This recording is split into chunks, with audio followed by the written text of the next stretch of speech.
2 and white RV on the north side, runway 27, clear for takeoff. Clear for takeoff, thanks. It's the most bittersweet flight of the year, leaving AirVenture in Oshkosh, Wisconsin. It's been a jam-packed week, and now I'm climbing into jam-packed airspace with an altitude restriction of below 1,300 MSL until clear of the Class Delta. That's less than 500 feet AGL. Caution, terrain ahead. Yeah, I know. Thank you. Thank you, Betty. Betty, I'm just as uncomfortable as you are, sweetheart.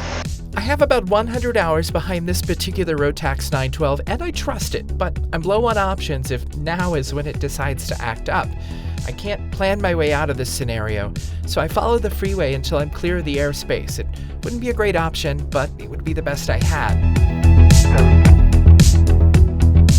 With that being the start of the flight, the rest of it feels like the risk is more managed, even though the plan is to go right over Lake Michigan. I've weighed the options, talked with a lot of people more experienced than me, and triple-checked my glide calculations. From the center of the lake, I've got glide from 11,300 feet. My criteria is to be at 11.5 before I hit the west shore of the lake, or I'll turn around. Any indication of trouble or abnormal readings on the engine monitor, and I turn around. Any adverse weather, and I'll turn around. This will be my first over water crossing in a single engine airplane where I am pilot in command. I'm pretty excited. I'm also approaching it with a great deal of reverence. With solid go, no-go criteria and a decision point of the shore, I am mentally prepared to fly the plan I have put in place. Sending an I love you text. I'm headed out over the drink. 11.1 for 11.5. There's the shore. Oh my goodness, I'm so excited to do this. All right, engine.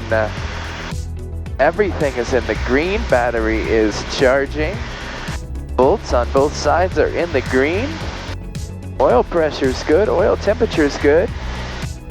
All right, we are going feet wet coming over the western shore here. We are stable at 11,500 feet. 105 to airspeed, doing 118 miles an hour over the ground, well, over Lake Michigan. Wow, what a big body of water. I have such great respect for this mighty, mighty body of water, which is why we're cruising at 11.5. That's a lot higher than I normally fly. I usually hang out about 9,500 going east, but the additional altitude made me want to really monitor my blood oxygen saturation levels. I've tested the O2 sensor on my Apple Watch against a traditional pulse oximeter, and it proves to be fairly accurate. The only limitation is that I need to keep my arm still for it to read off the watch, which wouldn't be possible if there were turbulence. Reads it at 90, so certainly an acceptable range, but we'll just take a few hits of boost to be extra careful.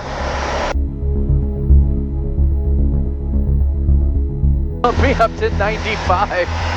Okay, so wow. Measurement improved by 5%. You can feel the effects of it. So I've got 22 minutes to cross the drink here. I'll probably take a hit every couple minutes just to keep that up. And then I'll probably get back down to 95, which is a much more comfortable cruising altitude for me. Monitoring my engine, everything's still in the green. Listening to my Rotax 912. Sounding good. While the engine sounds fine, the radio sounds quiet. ATC does not offer flight following within 100 nautical miles of Oshkosh, so I'm out here on my own. I've got the radio tuned to guard, and I've mentally prepared to squawk 7700 at any sign of trouble. I know that from 11.5 I have VHF radio range to a number of ATC facilities, and that the transponder code will help them identify me quickly. I feel safe about it. I don't feel great. I don't want to make a habit of this, but I feel okay about it. I am prepared. The other reassuring factor is that you can see both shorelines from the whole way at that altitude.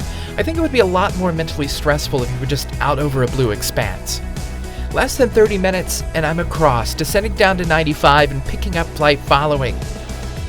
I still feel like this had a bigger margin of safety than being with all the other congested traffic flying along the Chicago Skyline route. At least from way up here, I had a lot of time to handle anything that came my way. Sierra Harrop, AOPA pilot.